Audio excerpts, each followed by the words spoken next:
Hello, today's presentation is entitled Post Office. We're going to talk all about post play and post players.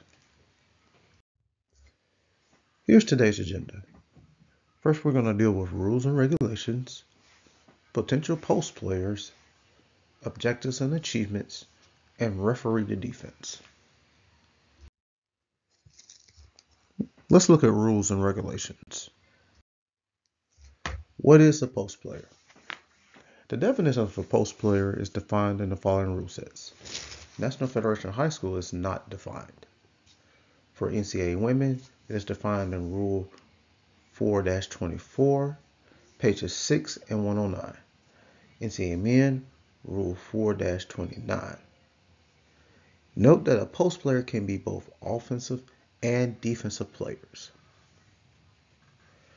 A post player is any offensive or defensive player in the lane area with or without the ball with their back to the basket. The lane area includes the 3-second lane and approximately 3 feet just outside the lane. This pretty much means that post players can be both offensive and defensive players with their back to the basket, either in the lane or just 3 feet just outside the lane area. Key: an offensive post player becomes a ball handler while in the lane area. They turn and face the basket with the ball or move completely outside the lane area with the ball. Now let's look at potential post players. We have 6 potential post players and we have 6 images with circles highlighting these potential post players. We have bigs, and when we say bigs, we usually mean forwards and setters. We have screeners in the lane or screeners just outside the lane.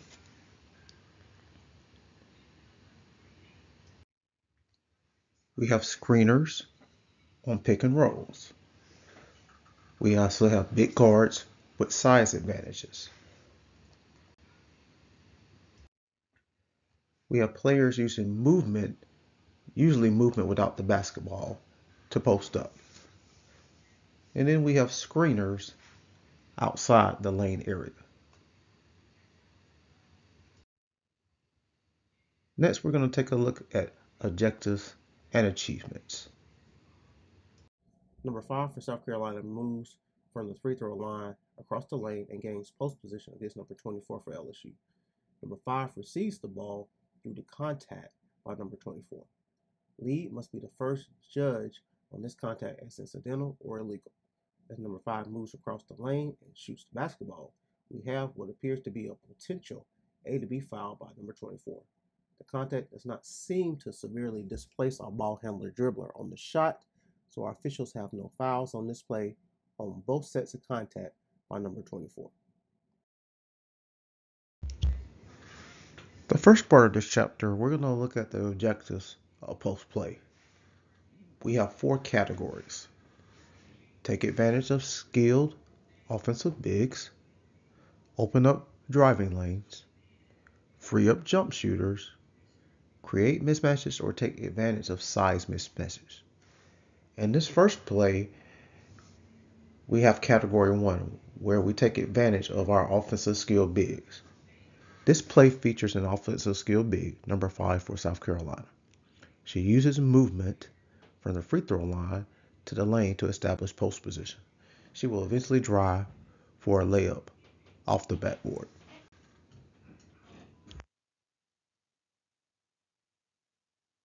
Again, we have number 4 and number 0 in the lane going at it. We seem to have a slight straight arm by number 4, followed by a swim stroke by number 0. The post-up action by 4 sets a seal such that number 3 for South Carolina has an open driving lane for a layup. C has an open line of sight on our post players and must be ready to address this contact by number 4 and number 0. This play is typical where post play opens up driving lanes. In this play, number 4 for South Carolina will post up. Her post up position creates a seal which opens up a driving lane for her teammate number 5. Number 5 for South Carolina makes a wide open layup as a result of the driving lane created by the seal from her teammate, number 4.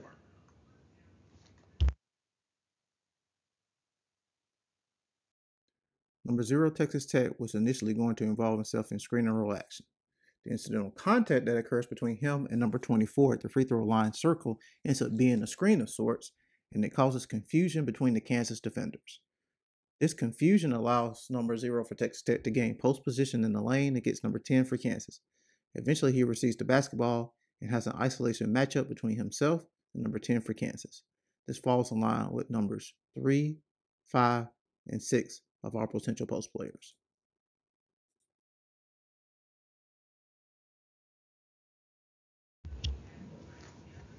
So this play is a case where a post up frees up a jump shooter.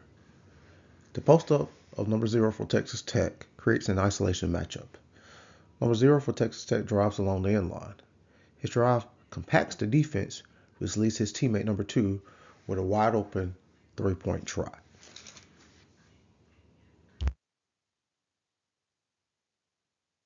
Initially, number 0 for Texas Tech posts up number 24 for Kansas. Number 0 has his arms bent at the elbow. Eventually, number 5 for Texas Tech moves from outside the 3-point arc and establishes post position on number 3 for Kansas, who defends by fronting number 5. As the lob pass is made to number 5, it appears that number 5 uses a slightly extended forearm to create space between him and number 3. Is this a player control foul? This falls in line with numbers 1 and 5 of our potential post players.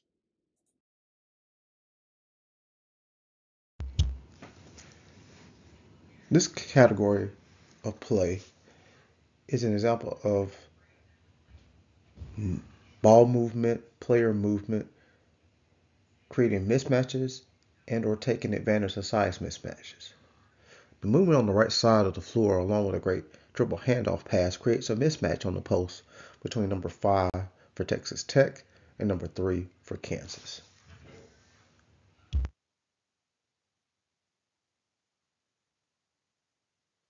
Number 20 for South Carolina sets a screen outside the lane area. She moves along the lane near the end line where she obtains good legal post position. She extends her arms back behind her so that it potentially prevents number 0 from legally guarding her. This is quite common in today's modern game.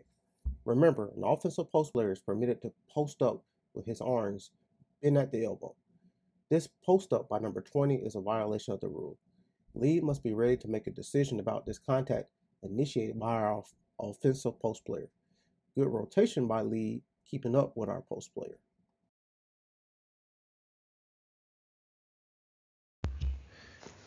Now we're going to talk about the achievements of post play. And we have 4 methods for achieving our post play objectives. Screeners in or just outside the lane area, screeners on pick and rolls, dribble handoffs, and player movement without the ball. In this particular play, number 20 for South Carolina sets a screen just outside the lane. It allows her to move along the end line to post up. Her post position creates a double team. She makes a great pass out of the double team, which results in a layup for number 5. Number 5 for South Carolina sets several screens in this play. Following the screens, number 5 turns around to gain post position. She does not ward off the defender or use a straight arm to gain post position. The defenders of number 5 simply use their feet to move around in front or back of the offensive post player to defend her. This is great work by the offense and defense with regards to post play without violating any post player rules.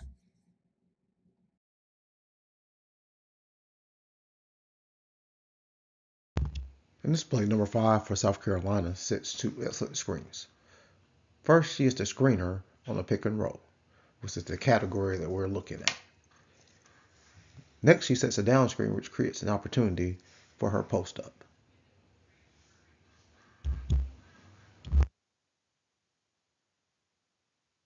Initially, number 0 for Texas Tech posts up number 24 for Kansas. Number 0 has his arms bent at the elbow.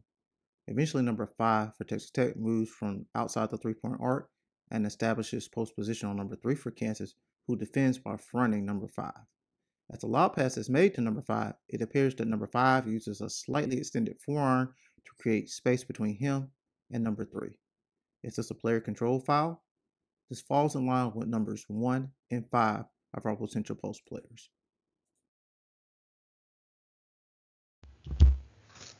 The movement on the right side of the floor, along with a great dribble handoff pass, creates a mismatch on the post between number 5 for Texas Tech and number 3 for Kansas. The result of all of this action is a lob pass, which results in an easy layup for number 5 for Texas Tech.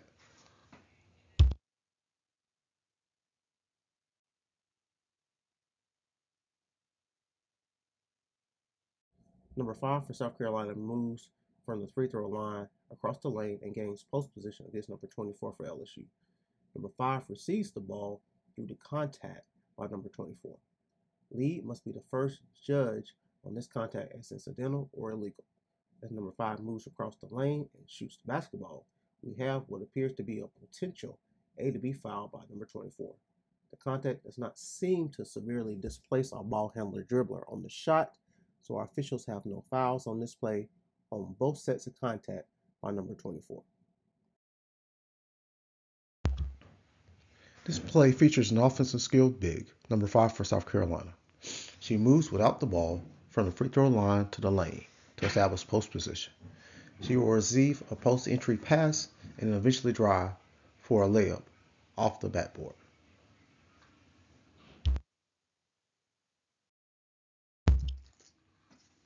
Our last chapter in post office is referee to defense. We're going to look at several plays, and we want you to pay special attention to the post play or how the post play is achieved. We have several plays where there may be fouls that are correctly called. There may be plays where there are no fouls on the play. There may be plays where there are fouls that are not called that perhaps should be called. Pay attention to the post play, how it's achieved. Referee the defense, and think about what you may or may not rule on each of these plays.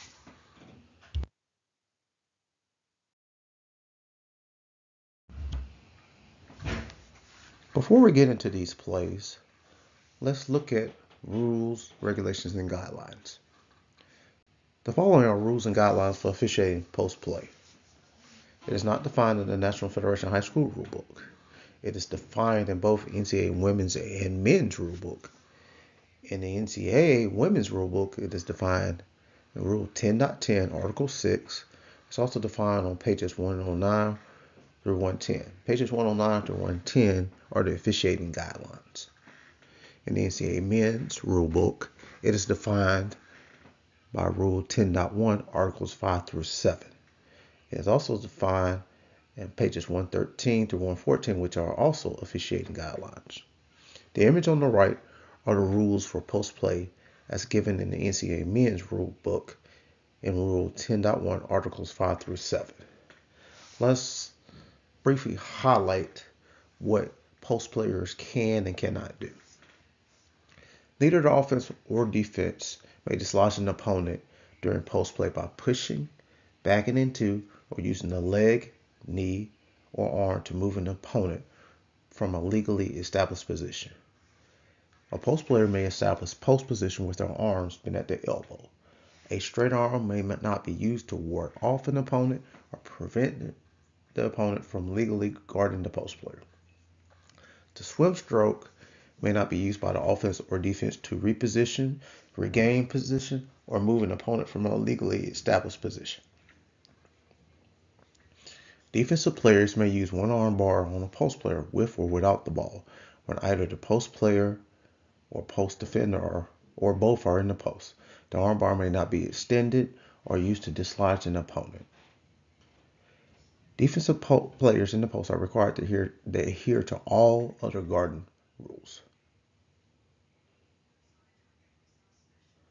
A player shall not extend the arms fully or partially other than vertically so that the freedom of movement of an opponent is hindered when contact with the arm occurs. A player should not use the forearm and or hand to prevent an opponent from attacking the ball during a dribble or when trying for goal.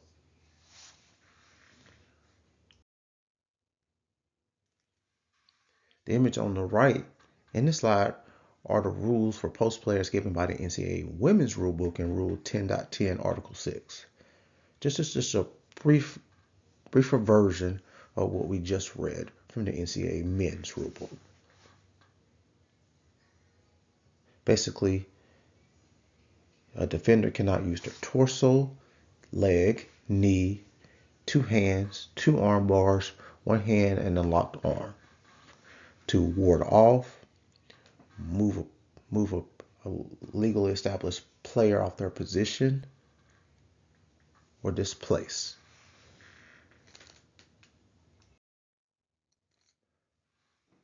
The image on the right are the officiating guidelines for post play, as given in the NCAA Men's Rulebook on pages 113 through 114.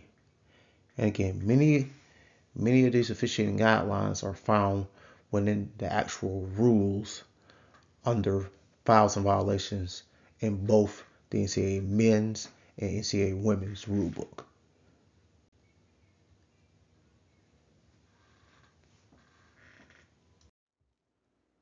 This slide, as well as the next slide, have images on the right. They are the officiating guidelines for post play as given in the NCAA Women's Rulebook on pages 109 through 110. These guidelines are identical to the guidelines in the Men's Rulebook. In the Men's Rulebook, the guidelines for officiating are probably more well defined under the rules and violations section in the Men's Rulebook, where they are more well defined in the Women's Rulebook under the officiating guidelines.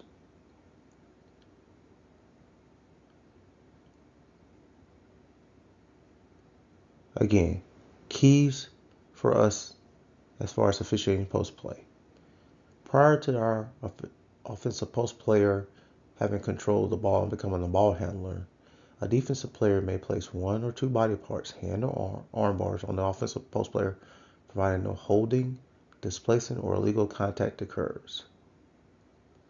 Legal contact can occur between offensive and defensive players, or particularly post players, when they are touching and maintaining a legally obtained position.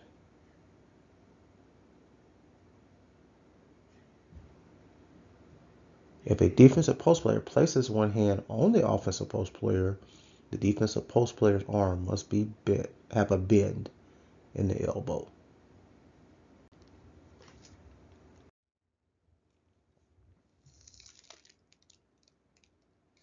Defensive players may not push a leg or knee into the rear of an opponent or extend their foot or leg into the vertical space of the opponent. They may not hold, displace, or inhibit the movement of the offensive post player without the ball. A defensive post player cannot contact an offensive post player in control of the ball with their body, torso, leg, or knee.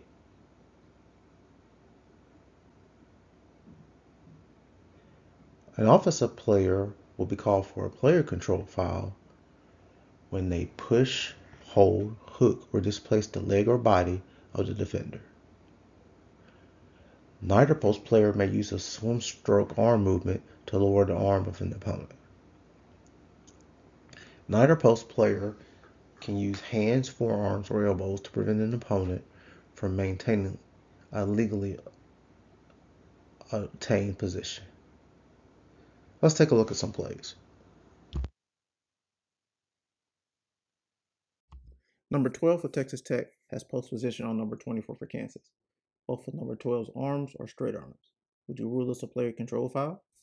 Number 0 for Texas Tech hedges as though he is about to set a screen for a screen and roll, but he fakes the screen and moves such that he achieves the defensive switch between Kansas defenders.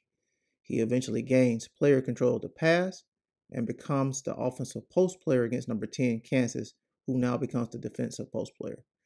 Number 10 uses his forearm and knee to displace and dislodge number 12. Both outside officials called the defensive foul on number 10 for Kansas.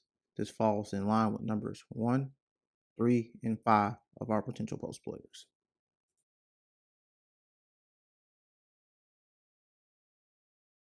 Number 0 for Texas Tech recognizes his size advantage over number 3 Kansas. He attempts to post him up, but does not gain optimal post position. Number 12 for Texas Tech is the screener on a screen and roll at the top of the key. As number 12 rolls, number 0 moves across the lane and obtains optimal post position on number 10 for Kansas.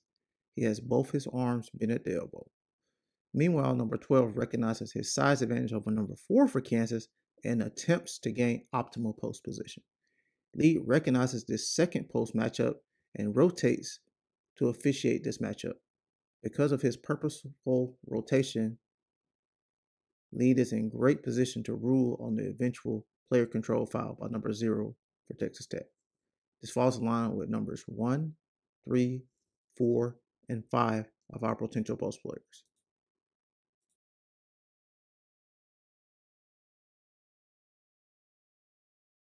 Number 5 sets the screen.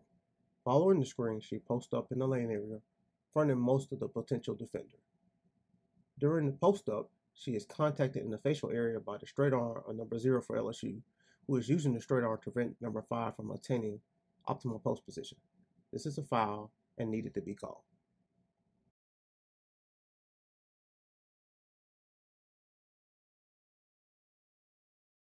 Number 24 sets a screen and screen and roll action. She rolls to the lane area and turns around to post up number 24 LSU. All interaction between these opposing post players is legal by rule.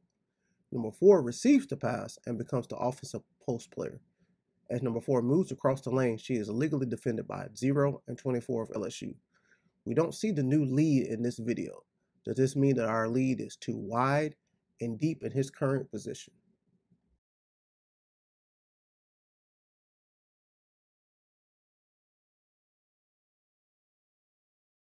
Number 20 for South Carolina post up number 32 for LSU.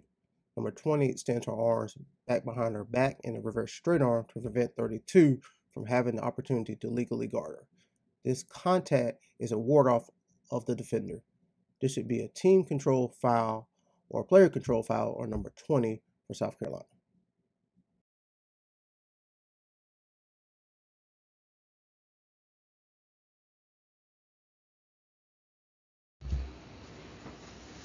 Thank you for spending some time with us today. We hope you've gained some valuable insight to post play and post players. Thank you once again for spending your day with us. Have a great day, a great week, a great month, a great year, a great season.